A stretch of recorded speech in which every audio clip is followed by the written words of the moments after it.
गुरु तुम हो ज्ञानी ज्ञान के दाता, मुनि गुरुवर को करके प्रणाम गाऊं मैं सुबह शाम। तुलक सागर एक नाम एक नाम। आचार्य सन्मति सागर ने कहा दो ऐसे कुछ।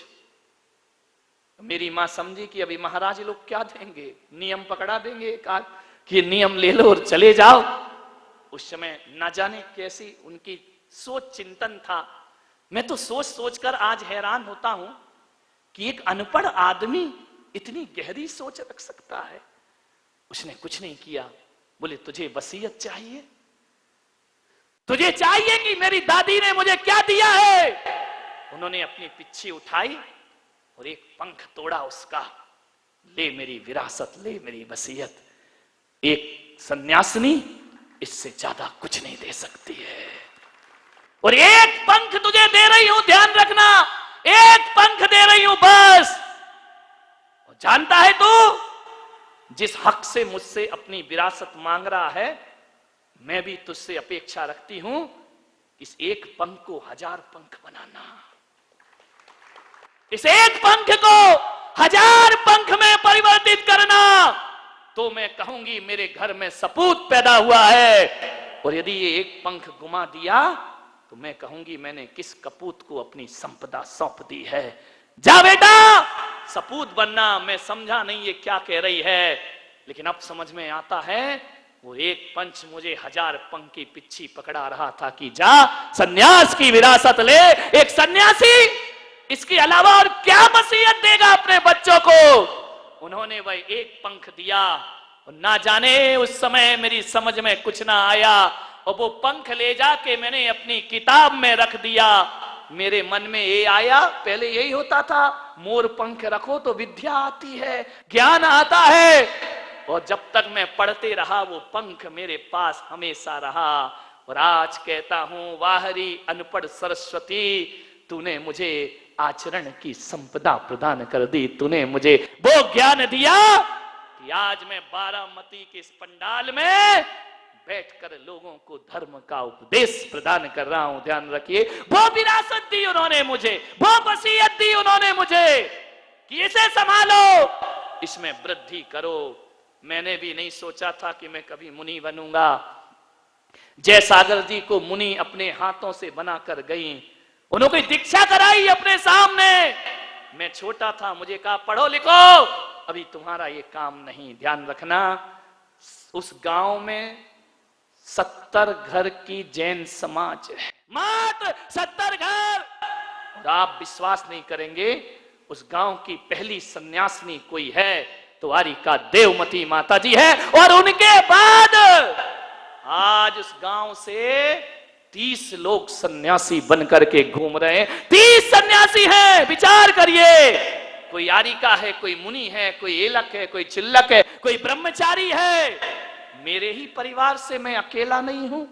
उन्होंने दीक्षा ली, इस शरीर के बड़े भाई ने दीक्षा ली, मैंने दीक्षा ली। मेरी चाची आज आरिका है, चिल्लिका के व्रत पालन कर रही है। मेरी माँ ने देखा कि सब दीक्षा ले रहे हैं तो मैं भी घर संसार और परिवार का त्याग, ये तपस्वियों का परिवार, ये त्यागियों का परिवार, जहां सन्यास लेने की होड़ मची हुई है। हर कोई सन्यास मांगा करता है, हर कोई दीक्षा मांगा करता है। ये विरासत है हमारे पूर्वजों की, ये वसीयत है हमारे पूर्वजों की।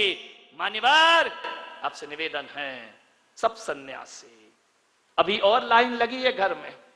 जो उस दिन रक्षाबंधन पर देखा था, जो चमक धमक कर आई थी, सबके संकल्प हैं कि जिम्मेदारी से मुक्त होके हम भी आरिका के व्रत धारण करेंगे, सन्यास के व्रत, प्रतिमाओं का पालन कर रहे हैं, संकल्प ले रहे हैं। और आज 30 सन्यासी उस घर से, प्रज्ञा सागर जी महाराज वह भी हमारी वहीं के हैं। बड़े बड़े आचार्य विद्यासागर जी महाराज जब पहुंचे, उन्होंने 30 लोगों को उस गांव से निकाला। और उस गांव का नाम लोग तो रखते हैं मार्बल सिटी, कोई रखता है पिंक सिटी, आचार्य विद्यासागर जी ने कहा भारत का ये पहला गांव है जहां सन्यासियों की खदान है, जहां सन्यासी पैदा हुआ करते हैं। उस गांव का नाम उन्होंने रख दिया ब्रती नगरी, पिंडरई कह करके उस गांव का ब्रती नगरी का सम्मान दिया। ये ब्रतियों की नगरी है, ये महाब्रतियों की नगरी है। आचार्य विद्यासागर जी महाराज ने हम जैसे 30 सन्यासी वहां से निकाले हैं, ध्यान रखना मान्यवर। ये विरासत आप अपने बच्चों को क्या देख के जा रहे हो? दौलत, मकान, रुपया, पैसा क्या देके जाओगे? मेरे भाई, रुपया, पैसा, मकान, जायदाद वसीयत नहीं होती है। ये तो आज है, कल नहीं रहेगी, ध्यान रखना। धन, लक्ष्मी और पुत्री, स्त्री, ये तो पापी के भी होती है मेरे भाई। पुण्यात्माओं के यहां ये विरासत नहीं मिलती, ये वसीयत नहीं मिलती है। आचरण भी एक वसीयत होता है, यश भी एक वसीयत होता है, नाम भी एक वसीयत होता है। मैं आज गर्वित हूं कि यहां का जो परिवार है, चंदू काका परिवार, आज जब भी स्टेज पर नाम लिया जाता है उनका, तो दौलत के लिए नाम नहीं लिया जाता। आचार्य शांति सागर के भक्तों में जिनका नाम लिया जाता है, ये पहचान है। ये दौलत तो आएगी और चली जाएगी, और आज भी वो परिवार उस परंपरा का निर्वहन कर रहा है, मुनियों के प्रति समर्पित होकर के अपना जीवन जिया करता है। ध्यान रखें, क्या सौंपते हो? एक मेरा भक्त है, मेरे पास आया दर्शन करने, बहुत रोया फूट फूट करके। मैंने कहा क्यों रो रहे हो तुम? बोले आज महाराज कुछ मत पूछो, मेरे जीवन में क्या घटा है। मैंने कहा क्या घट गया ऐसा? बोले आज महाराज मैं बहुत खुश हूं। तो मैंने कहा खुशी में कोई रोता है, कोई आंसू बहाता है खुशियों के दिन में? बोले महाराज आज मुझे जीवन की वो संपदा मिली है जो अरबों रुपए कमाता तो भी नहीं मिलती। मैंने कहा कैसे? बोले मैं आपका टीवी से भक्त हूं, मैंने टीवी में आपका प्रवचन सुना, टीवी में आपकी वाणी सुनी, आपके साहित्य को पढ़ा। महाराज उस दिन से मैंने संकल्प ले लिया कि आज से इंसानियत का जीवन जीऊंगा, आज से अपने जीवन में कोई गलत काम नहीं करूंगा, नंबर 2 के काम नहीं करूंगा, ईमानदारी से जिंदगी जीऊंगा। महाराज विगत 7 साल से आपका जीवन जी रहा हूं। मैंने बेईमानी छोड़ दी, मैंने झूठ बोलना छोड़ दिया, मैंने जितने भी नशे करता था सब छोड़ दिया। मैं अब किसी को कुछ नहीं बोलता, घर में सबसे प्रेम से बातें करता हूं, पत्नी से इज्जत से पेश आता हूं, बेटी को सम्मान देता हूं, बेटों को सम्मान दिया करता हूं। मैं आपने मेरा जीवन बदल दिया। आज महाराज मेरी बेटी 24 साल की हो गई। आज मेरे जीवन का बहुत बड़ा संतोष का दिन है।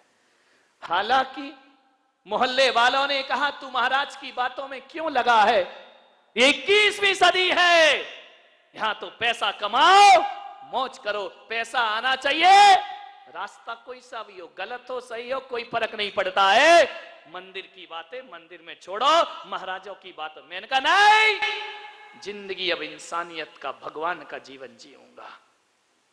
सब मेरा मजाक बनाने लगे, सब मेरा उपहास करने लगे, लेकिन महाराज आज मैंने अपनी 24 साल की बेटी को कमरे में बुलाया और मैंने कहा कि बेटी अब तू बड़ी हो गई है, मुझे तेरी शादी करना है, तेरा विवाह करना है।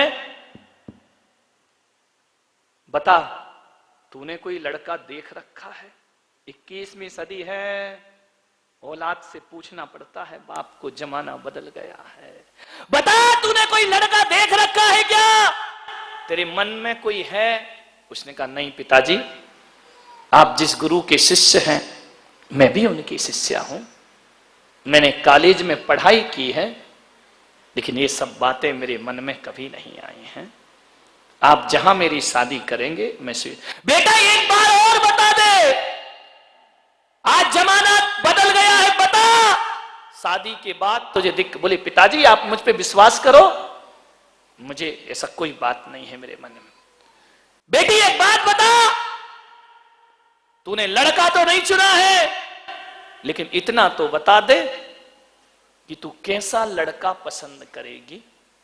Businessman, service class, CA, MBA, engineer, doctor? उस लड़की ने कहा पिताजी मैंने ये भी नहीं सोचा है कि मैं किससे शादी करूंगी। बात बड़ी गहरी है, ये कोई मजाक नहीं है। उसने कहा मैंने ये भी नहीं सोचा कि इंजीनियर हो लड़का, एमबीए हो, सीए हो, मैंने कुछ नहीं सोचा। बेटा फिर भी बता दे, ताकि तुझे वर ढूंढने जाऊं तो मुझे सहूलियत हो कि मेरी बच्ची को बिजनेसमैन चाहिए या सर्विस क्लास चाहिए या राजनेता चाहिए, किस लड़के से शादी करेगी?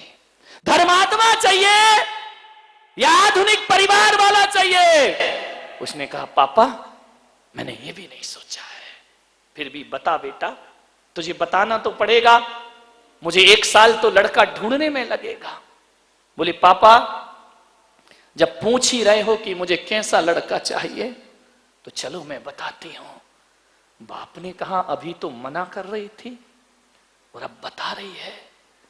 बोले पापा जाओ मेरे लिए ऐसा लड़का ढूंढ करके लाना, ना मुझे अमीर चाहिए ना मुझे गरीब चाहिए, ना मुझे कोई पैसे वालों के घर में जाना है, ना मुझे निर्धन के, मेरी कोई चॉइस नहीं है, ना मैंने सर्विस क्लास से कोई मतलब है, ना बिजनेसमैन से मेरा कोई मतलब है, मुझे तो ऐसे लड़के से शादी करा देना पापा। और जब ये बात उस बाप ने सुनी तो छाती गर्व से फूल गई। उस लड़की ने कहा मुझे ऐसा लड़का ढूंढ कर लाओ जिसका स्वभाव और आचरण मेरे पापा के जैसा हो, तो मैं उससे शादी करने को तैयार हूं। मेरे पापा जैसा स्वभाव हो उसका, जैसा स्वभाव आपका है।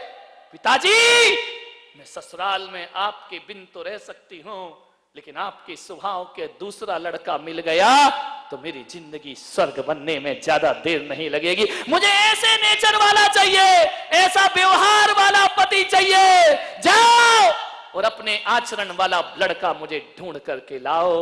महाराज मेरी आंख में आंसू भर आए कि मैं दुनिया के लिए आदर्श बन पाया या नहीं बन पाया, लेकिन अपनी औलाद के लिए आदर्श बन गया। आपके प्रवचनों से मैंने अपनी औलाद की नजरों में सम्मान बना लिया।